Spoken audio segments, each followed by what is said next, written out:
क्रिकफोर्ट में आप सभी का स्वागत है। तो आज हम बात करने वाले हैं T20 वर्ल्ड कप के एक ऐसे मुकाबले की जिसका सबको बेसब्री से इंतजार है।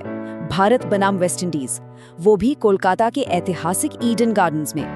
देखिए, ये सिर्फ एक मैच नहीं है, इसमें इतिहास है, उम्मीदें हैं और बहुत कुछ दांव पर लगा है। वेस्ट इंडीज के कोच डेरेन सैमी ने एक बयान से माहौल में और भी गर्मी ला दी है। उन्होंने इस मैच को डेविड बनाम गोलियत की लड़ाई कहा है। वो सीधा सीधा 2016 की उस ऐतिहासिक जीत को याद कर रहे हैं, जब इसी मैदान पर वेस्ट इंडीज ने सब कुछ चौंका दिया था। वो अपनी टीम को ये मैसेज दे रहे हैं कि भले ही दुनिया हमें कमजोर समझ रही हो, हम इतिहास दोहरा सकते हैं। अच्छा, सैमी की बात सुनने में तो बड़ी दमदार लगती है, लेकिन क्या ये वाकई एक डेविड बनाम गोलियत की जंग है? चलिए थोड़ा गहराई में जाकर देखते हैं। क्या आंकड़े भी यही कहानी बयां करते हैं या फिर असलियत कुछ और ही है? जरा इन आंकड़ों पर नजर डालिए।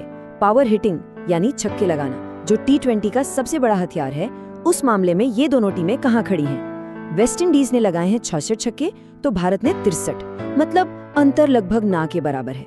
ये दिखाता है कि कागज पर डेविड बनाम गोलियत वाली बात उतनी सही नहीं बैठती। सच तो ये है कि ये दोनों ही इस टूर्नामेंट की टॉप 6 हिटिंग टीमें हैं। तो अगर पावर हिटिंग में मुकाबला बराबरी का है, तो फिर जीत और हार का फैसला होगा कहाँ? जवाब छिपा है दोनों टीमों की कमजोरियों में। देखिए, हर टीम की कोई ना कोई दुखती रग होती है और इस बड़े मैच में दोनों ही टीमें एक दूसरे की उसी कमजोरी पर चोट करने की कोशिश करेंगी। तो चलिए पता लगाते हैं कि ये कमजोरियां हैं क्या। यहाँ एक बहुत ही दिलचस्प पैटर्न देखने को मिलता है।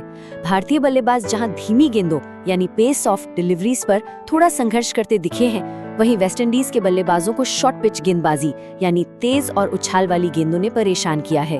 अब ये तो तय है कि दोनों टीमों के गेंदबाज इसी प्लान के साथ मैदान पर उतरेंगे।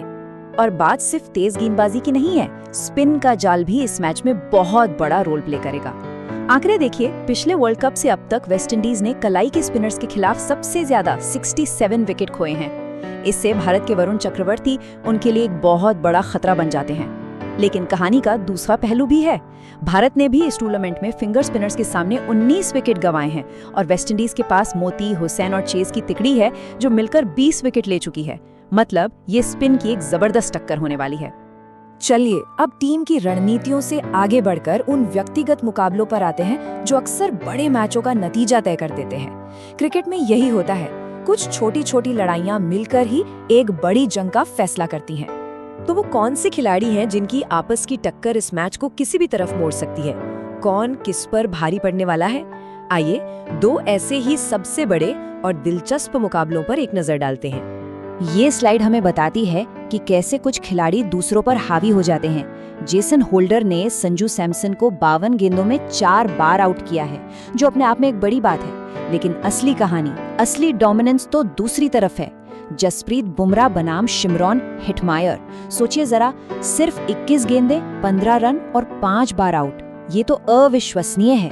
ये एक ऐसा मुकाबला है जो अकेले ही मैच का रुख तय कर सकता है।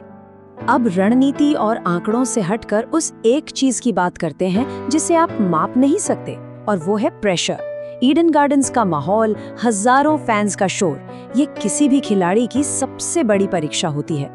और इस मैच में सिर्फ जीत हार नहीं, बल्कि टीमों की साख और उम्मीदें भी दांव पर हैं।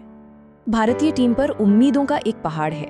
इसे आप 13 बोझ कह सकते हैं। पहला, वो डिफेंडिंग चैंपियन है। दूसरा, वो पिछले 2 साल से दुनिया की बेस्ट टीम है। और तीसरा, वो अपने घर में अपने लोगों के सामने खेल रहे हैं। इस जबरदस्त दबाव को झेलना ही भारत के लिए सबसे बड़ी चुनौती होने वाली है। और दूसरी तरफ है वेस्ट इंडीज। डेरेन सैमी के शब्दों से साफ है कि वो आत्मविश्वास से भरे हुए हैं। सैमी कह रहे हैं कि उनकी टीम पिछली हार को पीछे छोड़ चुकी है और उनकी लंबी बैटिंग लाइनअप किसी भी चुनौती का सामना करने के लिए तैयार है। यही बेखौफ अंदाज उन्हें और भी खतरनाक बना देता है। तो आखिर में सवाल बस यही है, एक तरफ है भारत जिस पर उम्मीदों का भारी बोझ है, और दूसरी तरफ है वेस्ट इंडीज जो इतिहास दोहराने को बेताब है।